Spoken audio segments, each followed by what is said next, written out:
Akahilz. Welcome back live on CoinMarketCap blogs. On trading, it says a beginner's guide to investing in cryptocurrencies.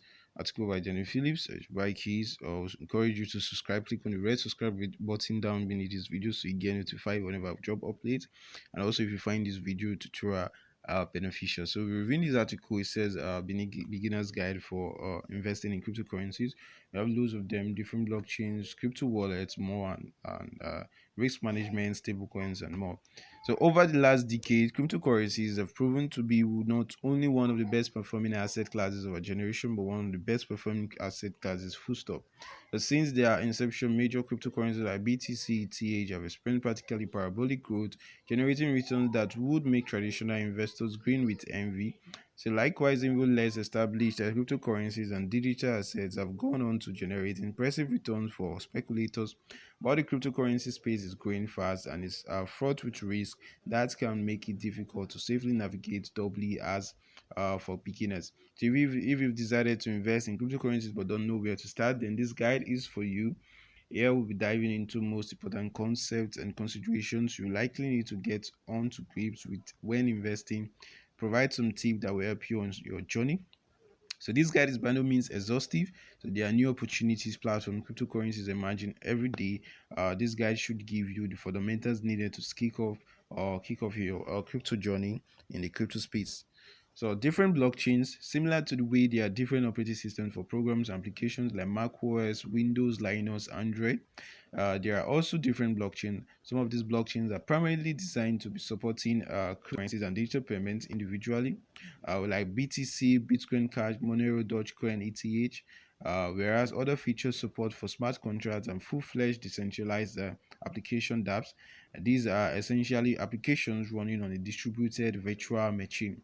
Some of the more popular smart contract capable blockchains currently include Ethereum, Binance Smart Chain, Solana, Avalanche, Chronos. There are loads of them, guys.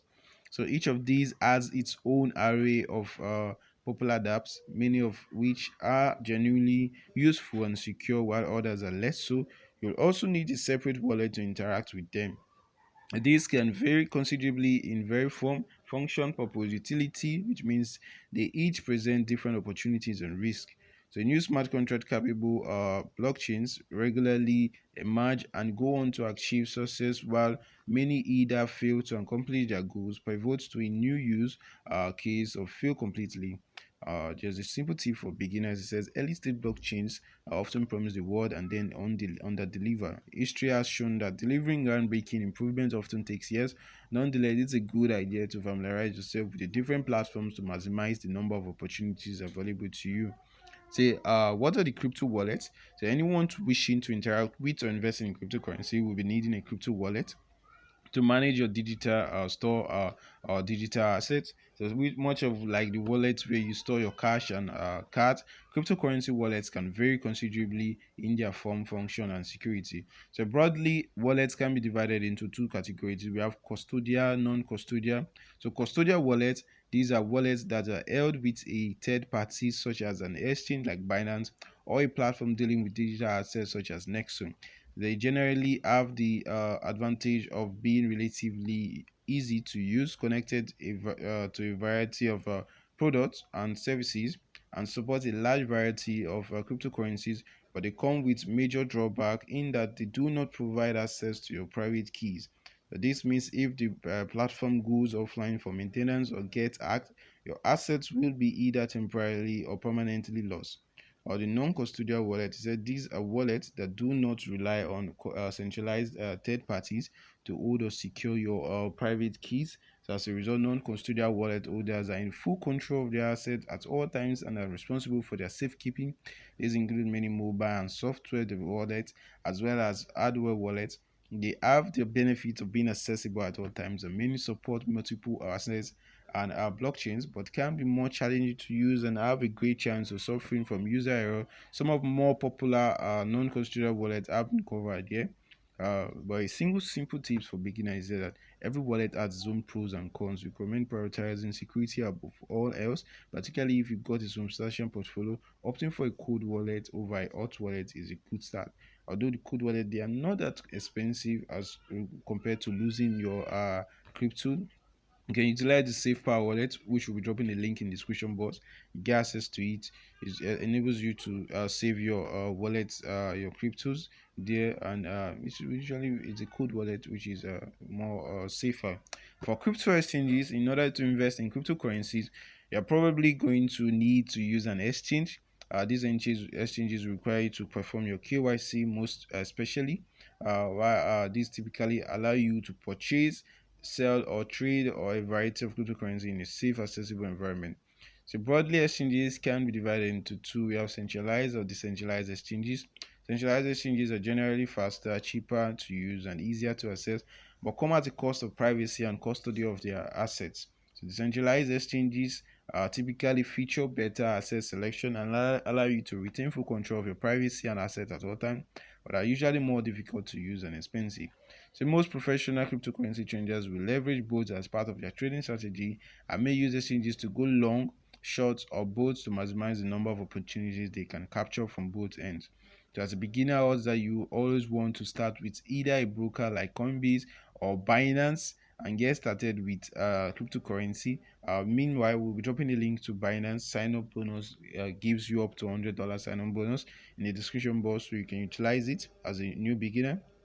From herein, he said you can then move on speculating with more complex financial instruments like futures, options, prediction market, leverage token. And the major tip here is that whether centralized or decentralized, you most likely certainly need to use a range of cryptocurrency exchanges as part of your investment.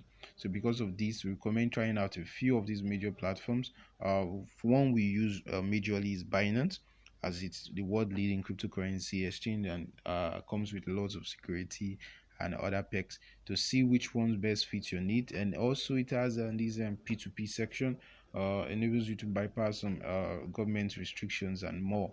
So you want to check out the one that is that will be beneficial to you. So looking at a crypto launchpad, throughout 2021, launchpads have rapidly grown to become one of the most popular ways to gain exposure to new projects through a process known as initial DEX offering (IDOs). So briefly, these platforms and select early stage projects and then opened up to funding around for these projects for their users before they list on the third-party exchange platform. These tokens are generally sold at a relatively low price and may be subject to vesting schedule, which essentially means the tokens are unlocked periodically. Now, the vast majority of these years-based performing projects conducted a raise via one or more launchpads, but that doesn't necessarily guarantee success. A huge number of low-quality projects also find their way onto a launchpad through the highest caliber platforms tend to have an excellent track record. So launchpads can differ considerably in the way they work, but the vast majority have this in common. Say participants are required to hold and potentially stake at least a fixed amount on the platform, native token. So users are divided into tiers based on the number of tokens held or staked. Higher tiers typically get larger allocations. So projects are manually selected by the Launchpad team with the goal of selecting only high quality projects that will generate a positive return. So these are some of the perks you want to take note of. As we note in cryptocurrency praise, the Launchpad landscape is incredibly diverse and there are now dozens of different platforms. So we have a CMC, yes, with so many launchpads there. CoinMarketCap Alexandria breaks down the pros and cons of each of them, including TronPad, NearPad, SolanumPad, BSCPad, Star, TerraPad, and more, guys. So there's a full list here, but the major take here is that not all launchpads are built equal. Likewise, even the best launchpads sometimes fail. This that said, top launchpads have historically generated excellent returns for investors, whereas less established launchpads can be extremely hit or miss. Due diligence is usually advised when utilizing a launchpad. For decentralized finance, is that decentralized finance or DeFi is quickly emerging as one of the most prominent use cases for blockchain technology and is often considered the next generation of financial infrastructure. In short, these are tools, platform protocols, layer services that allow users to utilize cryptocurrencies in a financial setting and often replicate traditional financial tools and services like banks, loan providers, exchanges, insurance markets, and more. As a rapidly expanding landscape of services, DeFi presents a huge number of potential investments opportunities, many of which turn out to be genuinely lucrative, while others turn out to be less attractive than the first appear. So whether you're involved in cryptocurrency, NFTs, or DeFi, the greatest strength is in the community. These are some tips you want to know. Say some of the more popular DeFi kinds of DeFi infrastructure include decentralized exchanges. These allow users to trade cryptocurrency without relying on centralized platforms. Some of the more we have a Uniswap, PancakeSwap, TraderJoe, Curve, as well as other ones. We have they also have characteristics as aggregators. These aggregate the offerings of multiple DeFi products to help users assess the best rates and offerings through a single interface. We have one each, which aggregates prices from multiple decks. We have open lending protocols, which is another characteristics. We have synthetic assets, decentralized marketplaces, yield farms, decentralized derivatives platforms. We have insurance too on Nexus Mutual. We have collateralized stablecoins, DIA, Terra USD.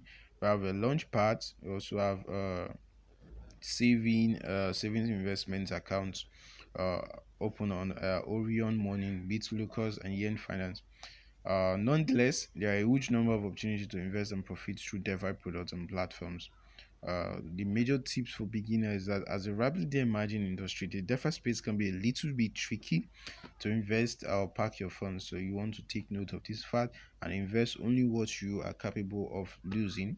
The ARC steps and protocol failures are relatively commonplace, particularly among less established platforms. Because of this, it is important to be well versed in the risks associated with DeFi so that you know what to avoid.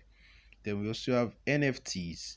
Non-fungible tokens have been around for almost as long as cryptocurrencies. They've only recently gained mainstream attention.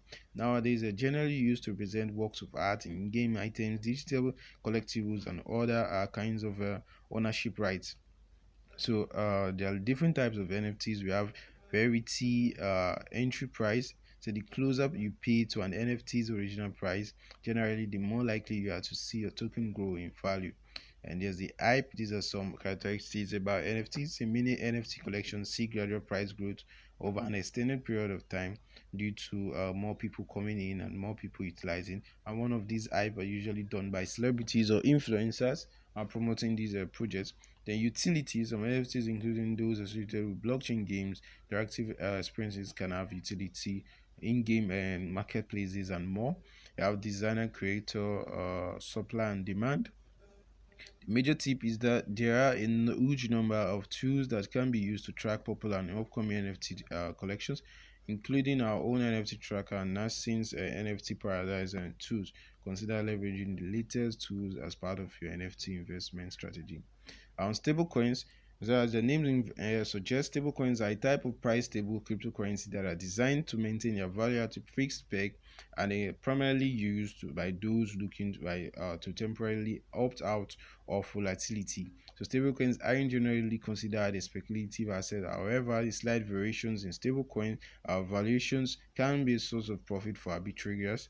So likewise, many algorithmically stabilized stablecoins have mechanisms in place to reward those that help these stablecoins maintain their peg.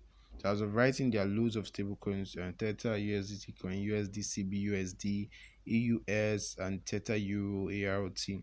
But the major tips here is that though it's unlikely you want to invest in stablecoins per se, you will likely want to familiarize yourself with them. Stablecoins can be considerably in their accessibility, stability, and liquidity.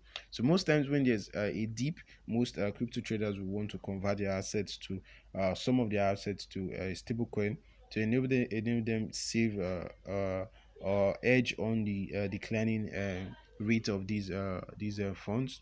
Most people will also want to just buy the dip or so. And yeah, investment strategy, which is you want to know. So as an investor, you are going to need an investment strategy. There's really no two ways about it. That is, unless you plan to trade like the late Mr. Goss, a beloved hamster that outperformed the stock market by within trading cryptocurrencies at random.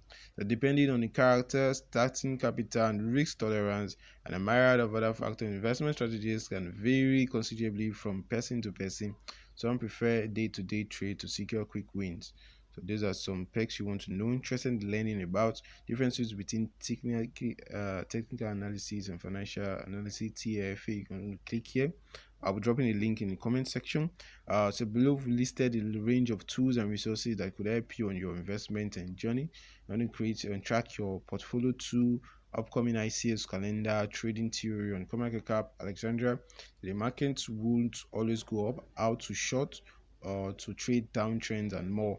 Our major tips for beginners is that if you're struggling to profit, consider investing with a crypto fund instead. These are platforms that manage funds on behalf of their clients and use a team of experienced traders, analysts, experts to invest in cryptocurrencies. Some of the more well-reputed funds typically have excellent track records and have historically generated impressive yields for investors. Nonetheless, always do your due diligence. Bear in mind that not all funds are genuine and that profit is never guaranteed. We have a risk management here, which is one major factor you want to know. But major tips as regards risk factor risk management is that for the truly risk adverse, there is rapidly blossoming liquid lineup of decentralized insurance products that can be used to defend again certain risks such as protocol hack or smart contract failure. Some of the most popular options include the Nexus Mutual, Choice, and Eta Risk, and more.